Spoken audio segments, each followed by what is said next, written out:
If you enjoy getting away in the caravan, but don't like the hassle of pushing it on and off the drive and getting it hitched up, a caravan mover could be just what you're looking for. And if you have a few tools and the inclination to use them, fitting a caravan mover yourself will save you a load of money. Purple Line motor movers are really easy to install, and they come with everything you need for the DIY fit, right down to the last P-clip and piece of cable trunking.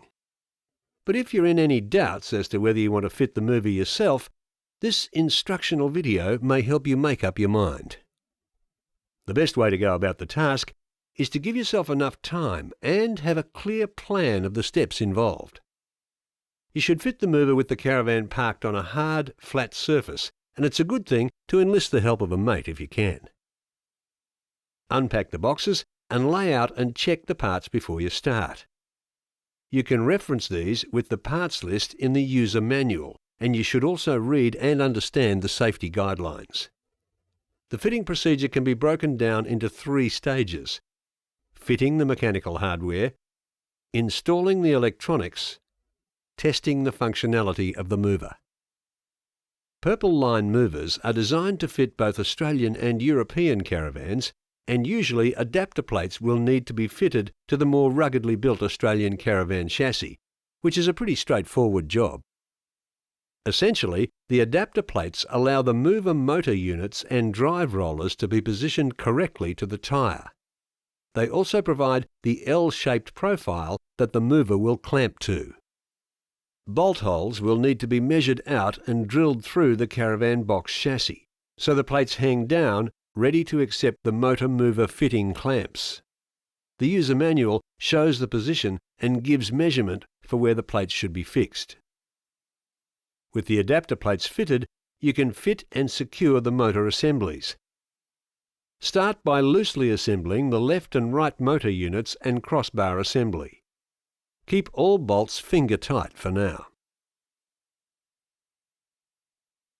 When the motor units are bolted up tight, the disengaged drive rollers will need to be exactly 20 mm from the tyre. Square 20 mm spacers are supplied, and the fitting process will be easier if these are taped to the front of the rollers before the assembly is positioned. Slide the units under the caravan and position them at the right height.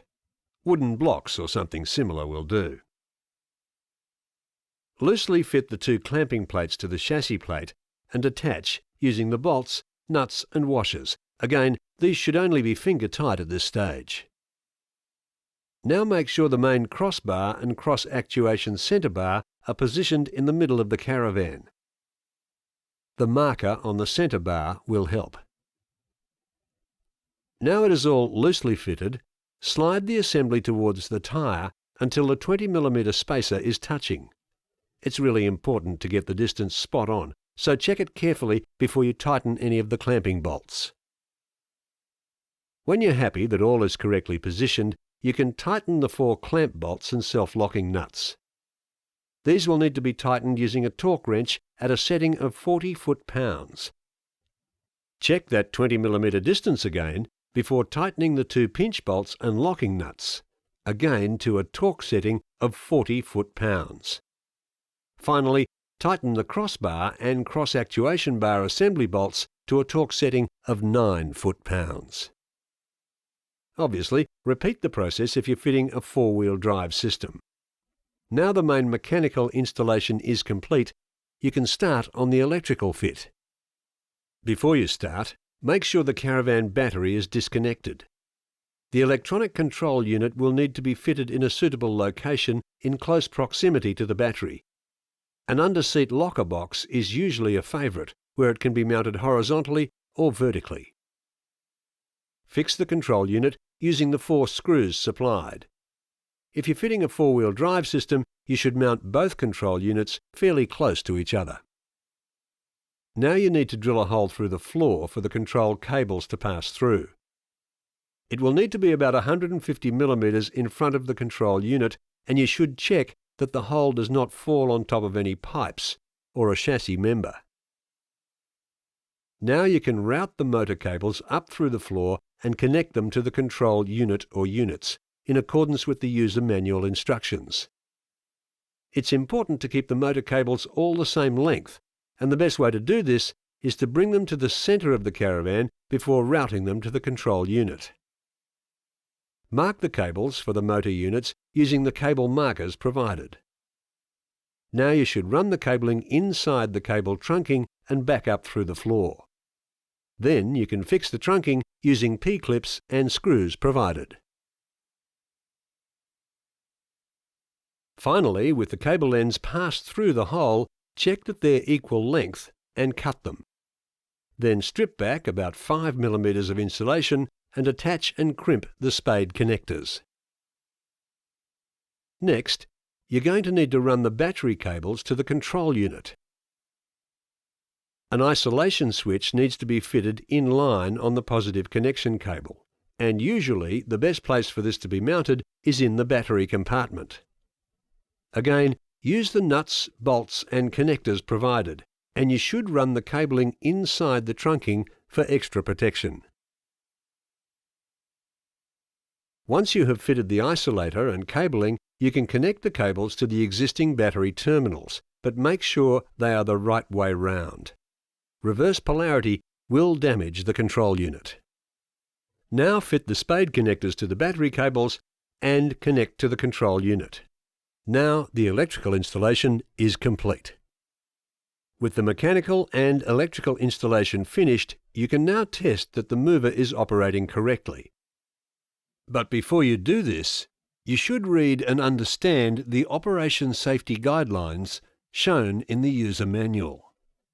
The way the mover rollers are engaged to caravan tyres differs on both Purple Line models. Both systems provide cross actuation, or a way to engage rollers on both sides at once from either side of the van. The Enduro has a spring-loaded lever mechanism that pushes the rollers onto the tyre, while the E-Go mover has a wind-on engagement system that can be operated with a cordless drill and the attachment supplied. The advantage of this system is it lets you adjust the pressure the roller applies to the tyre to give you optimum traction in all conditions. Now, let's look at how the system operates. With the rollers engaged on the tyres and the battery isolation key turned on, double-click the power button on the handset. You should hear a beep, which tells you all is ready to go. The controls are really easy. Push the button at the top of the handset and the van will be driven forwards. The one on the bottom makes it reverse. Top left moves it forward right. Top right button, forward left. Bottom left reverses the van right. Bottom right button reverses the van to the left. You can also do one other clever trick. Hold down top right and bottom left, or top left and bottom right buttons at the same time, and the caravan will perform a much tighter turn. Pretty neat, huh? That's it. You're now ready to fully enjoy your caravanning. You can get more information about Purple Line movers or any of their other caravan accessory products from the following contacts.